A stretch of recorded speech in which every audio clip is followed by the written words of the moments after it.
반갑습니다. 오늘은 공에 대한 공사상에 대한 이야기를 좀 하고자 합니다. 우리가 많은 분들이 공에 대한 이야기를 하죠.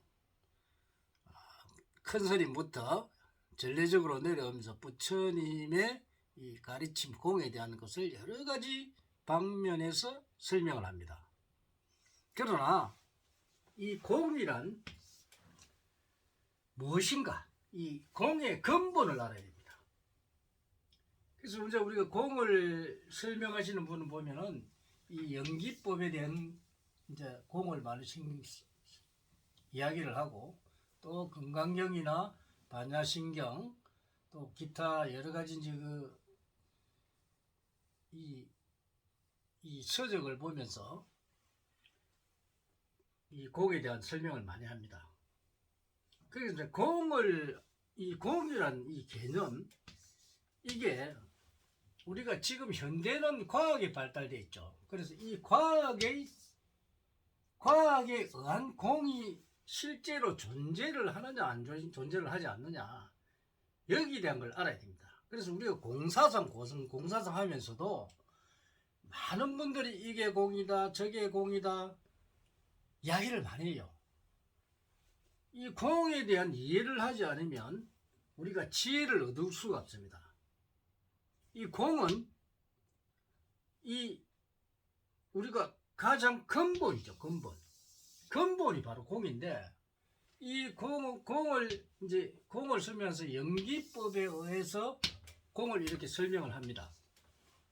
그러나 근본적으로 이 공이 모여서 이 색이 되는데, 이 색은 물질이죠. 우주에 많은 물질이 만들어져 있는데 이 공들이 모여서 색을 이룹니다. 그래서 우리가 색이 공의 집합체라는 겁니다. 그래서 우리가 색 자체가 공의 집합체니까 색이 곧 공이다 이러죠. 곧 공이다.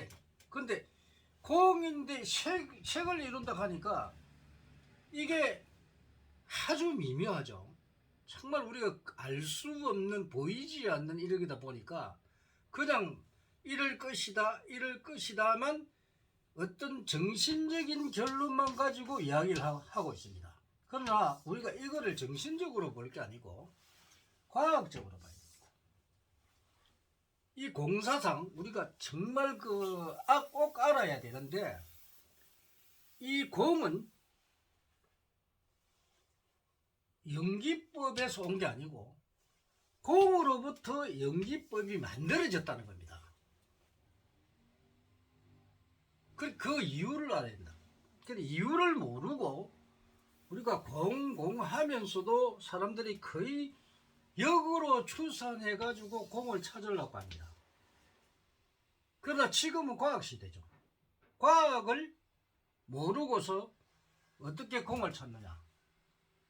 그건 아니죠. 그러면 우리가 물질 구조가 이 많은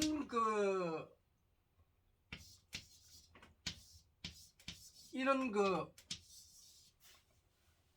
우리가 화학 기호가 있죠. 이 화학 기호들이 우리가 이제 지금 108개인가 이렇게 화학 기호가 되죠.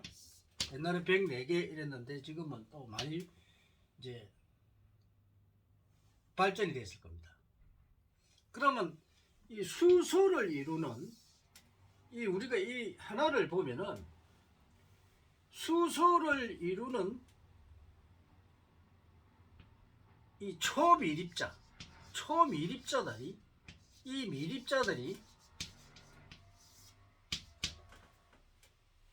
이 미립자들의 형태가, 구조가 어떻게 되어 있느냐. 우리는 물질에서 공을 알 수가 있습니다. 그러면 지금 우리가 이 전자가 하나 있으면 핵이 있고,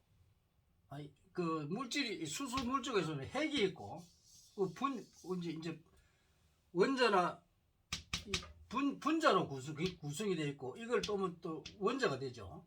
그 원자에 핵이 있고 또 주위에 전자가 돕니다. 이렇게 뭐 K, 뭐 L, M 이렇게 각이 전자각이 있죠. 그래서 이 핵을 중심으로 이렇게 전자가 있는데 이 핵을 갖다가 또 분해를 해버리면 초미립자로 만들어버리면 이 자체가 파장이다. 파동성입니다. 파동인데 이 파동이 어떻게 되느냐, 너무 그 미세하니까 이 파동이 자율적으로 이제 근본적인 물질이 이제 이 빛인데 이 빛이 어떻게 되어 있느냐, 구조가 비어 있다는 겁니다. 그래서 각 물질마다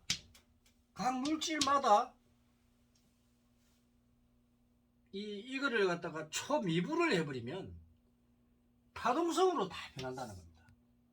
이 파동성의 입자들이 자체적으로 구조로 비어 있다는 겁니다. 하나의 에너지로 아주 가볍고 그 텅텅 비어 있는 그런 구조로 되어 있다는 겁니다. 그래서 뭐 붕소 같으면 붕소의 입자들을 이렇게 세분해 버리면은 이것도 파동성으로 바뀌어서 빛으로 이렇게 되어버리고, 그래서 이 빛 근본 물질인 공이라는 이 각각의 물질들의 이 공이라는 물질들이 그렇게 붕소 같으면 붕소에 이 초미립자들이 모여서 붕소가 이루어지는 겁니다. 그래서 물질이 세분화되면 그게 바로 자체적으로 공인데, 이 공을 갖다가 자꾸만 그 정신적으로만 풀락하니까 답이 없는 겁니다. 그래서 우리가 공사상 고선을 하면서도 이 공을 정확하게 이해를 해야 됩니다. 그래서 공이 초미립자인 이 공이 모여서 이 색을 이루기는 겁니다. 그럼 결국 색이라고 하는 것은 공들이 모여서 색이 된 거죠. 그죠? 그래서 이 공이 색이 이루어졌다가 다시 분해가 되면은 다시 공으로 돌아가는 겁니다.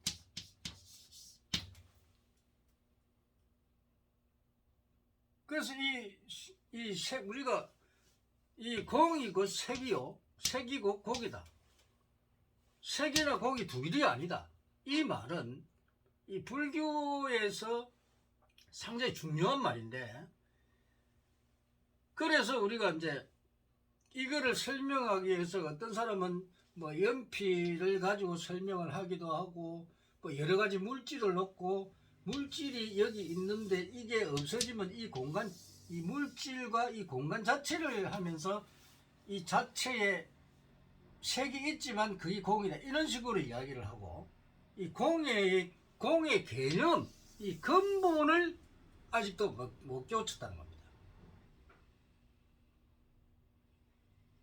그래서 여러 가지 이제 이 불교가 얼마나 과학적이라는 것을 모르고, 이 근본을, 공의 근본이 바로 이 텅 비어 있는 건데, 이 텅 비어 있는 자체를, 그렇게 근본 초미립자들이 텅텅 비어 있다는 걸 우리가 알아야 되는데, 이거를 과학적으로 설명을 못 하고 있다는 겁니다. 우리가 어긴다고 될 게 아니잖아요. 뭐 어기면 다 해결됩니까? 그죠? 그러면 공이라는 게 이 근본 물질이 이 공이라는 걸 우리가 깨우쳐야 됩니다. 이제 과학은, 왜냐하면 과학이라는 것은 우리가 이 피할 수가 없잖아요. 이 과학은 우리가 항상 그 과학자들이 연구하고 개발하고 알아내고 우리가 사유를 하더라도 그게 올바른 것 같으면 우리가 그걸 깨우쳤다 하지만은, 우리가 사유하다가 보면 이게 먹고 사유하다 보면 잘못 깨우치는 경우도 아주 많습니다. 그것이 통상적으로 이게 맞다, 자기가 깨우치기 맞다, 이런 사람들 정말 우리가 좀 생각을 해봐야 되겠죠. 그래서 이 공사상이 옛날에 이 미세 구조를 볼 수 없는 상태에서 이 공사상이 나왔다 하는 것은 대단한 거죠. 이 공에 대한 어떤 실체가 없다는 거, 그래서 실체가 없기 때문에 나라는 내라는 자체가 실체가 없다는 게 바로 공이 모여서 나를 이루는데 이 내라는 자체가 공이 모여서 내가 만들어졌다는 겁니다. 그래서 내가 지수화풍으로 이루어졌는데 이 지수화풍이 다시 흩어져 버리면 공으로 돌아간다는 겁니다. 우리가 물질식에서 볼 수 있잖아요. 이런 공에 대한 이해를 못하고 자꾸만 이제 각자의 깨우침들을 이야기하다 보니까 이 사람이 공이 이것인지 공이 어떤 것인지 공에 대한 걸 모르고 아주 과학적으로 분석을 해보지 않고 과학을 모르는 사람들이 자꾸 공에 대한 어떤 자기의 생각, 잘못 전해지는 이런 게 상당히 많죠. 그래서 우리는 공에 대한 이해를 해야 됩니다. 오늘은 공이 이 우주의 이 근본 물질이라는 것을 오늘 강의를 해드렸습니다.